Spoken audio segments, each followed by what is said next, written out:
Okay, hello everyone. Happy Friday. I'm obviously not here. You have Mr. Flores. He's great. He's awesome. Okay, let's get to it. You should have done your Qin Dynasty questions. Your homework is to do the Han Dynasty questions. Pretty straightforward. Read the book, answer the questions. Here we go. I'm going to lecture through some notes today, and then you're going to watch a video about the Great Wall of China. And then the last thing you're going to do is a creative writing assignment where I would like you, if you can, to be funny, be dramatic, have fun with it, as long as you're historically correct. Okay, here we go.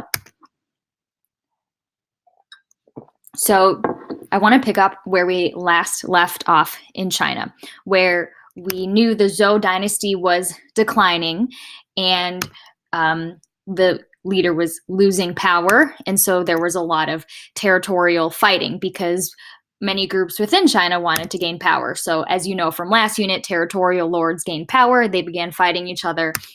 And so that's why we had all these different groups. And there wasn't unification. But as you know, one of the groups got a lot more powerful.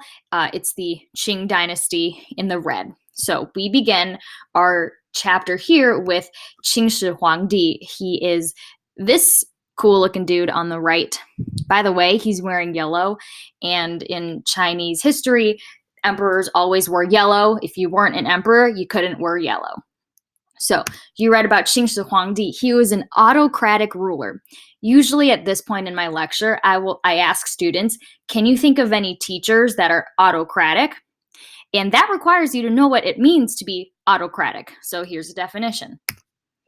An autocratic ruler is someone who rules with absolute power. There's only one autocratic ruler I can really think of in our world today. Any guesses? So yeah, it is Kim Jong-il. He is in North Korea. Guys, he executed his uncle because his uncle was getting more popular than him. Like, that is an example of autocracy. If you have the power to execute one of your family members because they're gaining more power than you and more popularity, that's pretty crazy. So Qing Shi Huangdi was a legalist ruler. So a legalist ruler believed that you should be very harsh with the people you rule. So for instance, if you didn't have a travel permit, do you remember from your reading? What happens to you if you don't have a travel permit? What's going to happen to this nice looking man over here? Uh-oh, his ear's going to get cut off. That's what you get for breaking the rules. So legalists decided that if they wanted to restore harmony and order in society, there needed to be an efficient and powerful government. Remember, this is totally different than the Taoists who are like, hey, let's just chill out and be happy. This is the complete opposite. There should be a strong and powerful government with lots and lots of laws, and they should incentivize people with punishments and rewards. But guys, mostly punishments. Punishments, more punishments. Okay? The other thing, legalists believed that a ruler should control people's actions and your ideas. So, oh, did you want to travel somewhere? And did you want to share your idea? Nope, not going to happen. Remember, you need a travel permit if you want to leave your village. And definitely don't speak badly about the government because they're going to come after you.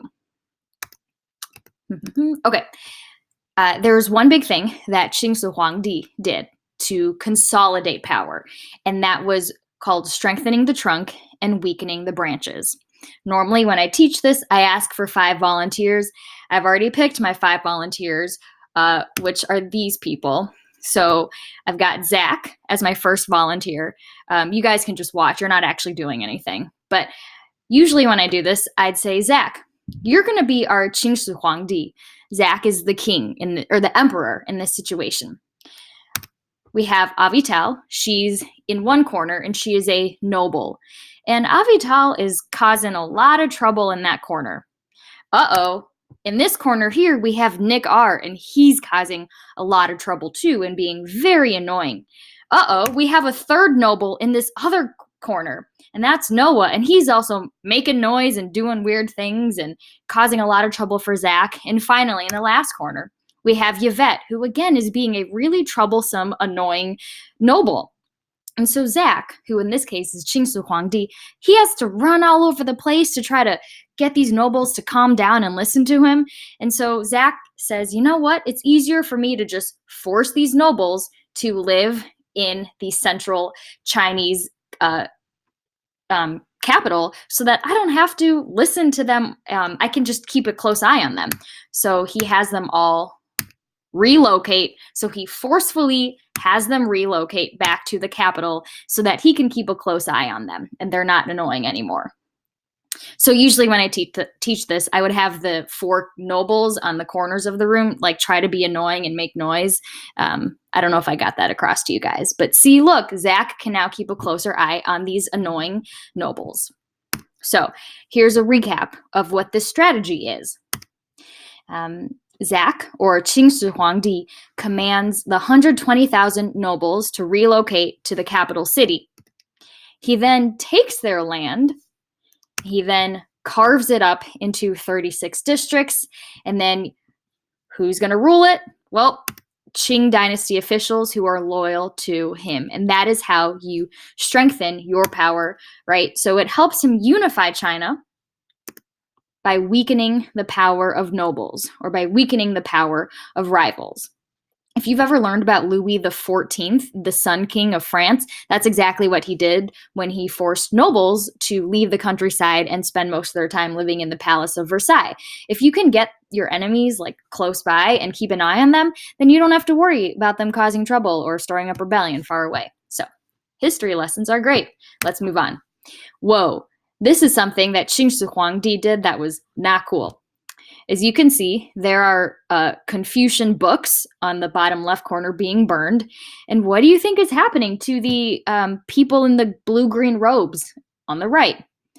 They're not lying down in a puddle. They're being pushed into holes. So Qingsu Huangdi would take Confucian scholars, dig a hole, push them into the hole, and then bury them alive. It's depressing. It really is. Like, it's a huge violation of human rights. But that is a nasty part of China's history. So they'd kill Confucian scholars, and they would also burn useless books. Now, what was considered useless? Basically, Confucian books or any idea that was opposed to legalism. Basically, throughout history, smart people are the ones who get targeted, because if you want to be a ruler, it's usually easier to rule over dumb people with no education. So, yeah, get an education, folks. It makes it harder for people to dominate you. But I guess you would then be a risk for someone who has too much power.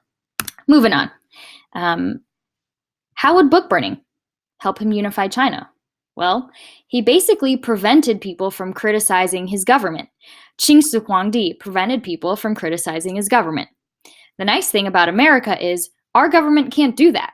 And we have the beauty of being able to criticize our leaders if we feel that they're not doing the best job that they can do. So when you let people talk, everyone becomes smarter when you let people share their opinions. Not so much in China. Moving on.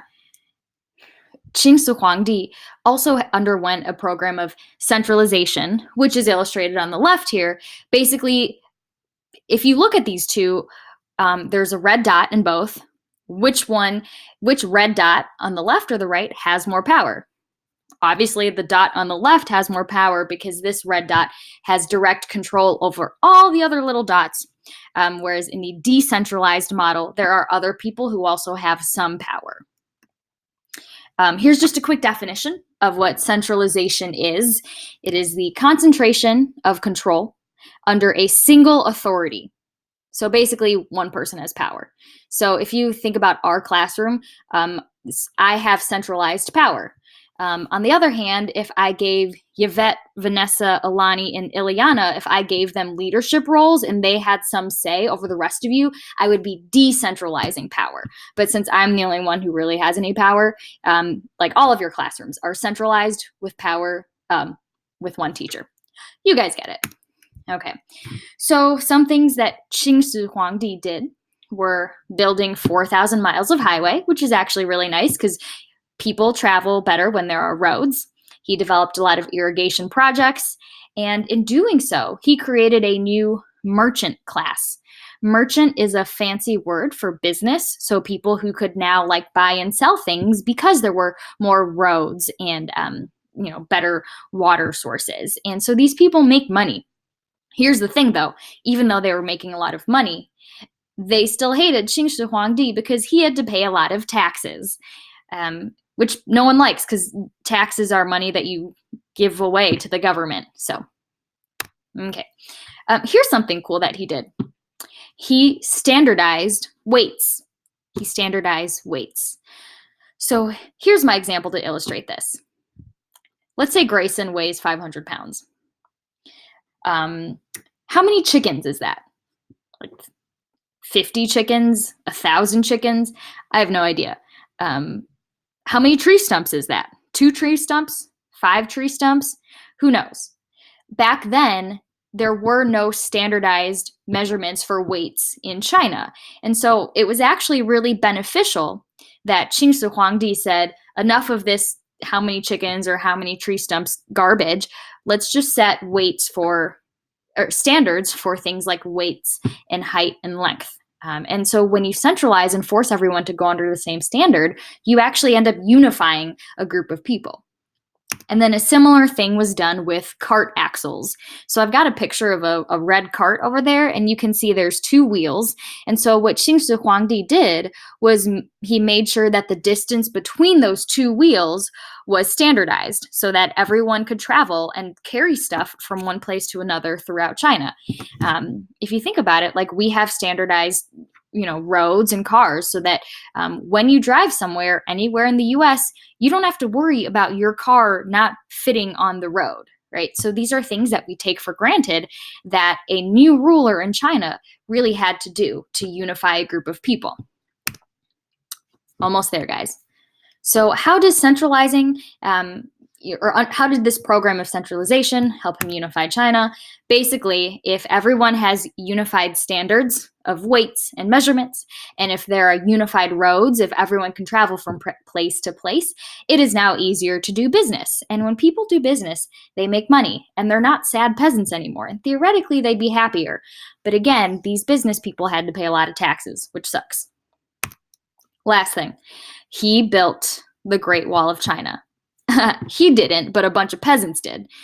Here are pictures I took for when I studied abroad in China. Highly recommend you go study abroad if you can. But as you can see, the Great Wall of China is in a very hilly area. You could picture a peasant falling off, something that he's building and injuring himself. I mean, those are very steep hills. And I have another picture here to show you just how steep it is. We were all just like going up and down it, and you can see these people are pretty far away, and they've gone pretty far down. So here's a picture of me and my friend Vikram. We're standing just next to a window, and this is where you could imagine like an archer shooting an arrow out of to defend against invading Mongolians. Okay, so basically the Great Wall of China was built using forced laborers, mostly peasants and soldiers. A lot of people died while building it. They weren't offered any pay. You should know from your reading, it was basically build the wall or die. Like that's how they got people to build the wall. A lot of the things around the world have been built by forced peasants. I mean, if you look at Egypt, like that's how the pyramids were built by slaves who were whipped. I mean, life was a lot worse back then for the majority of people. Okay, how did it help him unify China? Basically, it helped him protect China from outside invasions, which is great. And then more importantly, it kept people busy, especially soldiers. If people are busy, they don't have time to rebel. So, life lesson, how do we keep people from rebelling? I'll just keep them busy. And that's what Qing Shi Huangdi did. Are we done yet? Yes, we are. Okay, so normally I'd have you guys watch a video. So that's, I think, a link I'll put on Classroom, or I don't know, you'll follow the directions. But it's a pretty quick video about the Great Wall of China, and it recaps what I've talked about. So I'm going to recap the lesson, and I'm going to tell you about your raft assignment, and that's all you've got for today. So you'll do the video and then the raft assignment. But let's recap. Basically, the Qing dynasty eventually fell because everyone hated him. Qing Shi Huangdi and then his son, they were thrown out of power. The Confucians hated him because he burned their books. Oh, and he killed them. Merchants, so business people, didn't like him because he made them pay really high taxes. And then peasants didn't like him because he forced them to build the Great Wall of China and he didn't pay them. And so the final blow was the Han peasants that overthrew him. So what you'll actually read next class is about the Han Dynasty, which is a much longer and generally nicer period in China's time. So the raft assignment you're going to do for me is a creative writing assignment. It mixes up creative writing and history writing. So raft stands for role, audience, format, and topic. And the beauty of a raft is you can pick your own role, your own audience, your own format, and your own topic. So maybe the role you'll pick is Qing Shi Huangdi, and the audience is an army, your army, and you're giving a speech about why you've decided to kill Confucian scholars and burn their books. Maybe you don't want to do it that way. Maybe you want to do this raft. Maybe you want to be a piece of stone on the Great Wall, writing to other stones on the Great Wall, and you're writing an email to them about how badly you feel for the peasants. You can pick any raft you want. It doesn't have to be the two examples I just gave, okay? That's the last slide in my presentation. So when you're done with this presentation, please watch the video and then do your raft. And you'll turn your raft in. I will read it. You'll lose points if your information is incorrect or inaccurate. You'll also lose points if what you write doesn't make sense. But have fun with it and incorporate history into something fun. Other suggestions, by the way, for rafts could be like love letters. Like I've had kids do love letters. I've had kids do like texting messages as the format. So sky's the limit. You may also work alone or with one partner for your raft. You can work alone or with one partner. Okay, guys, have a great class and have an awesome weekend. And I will see you next week. Bye.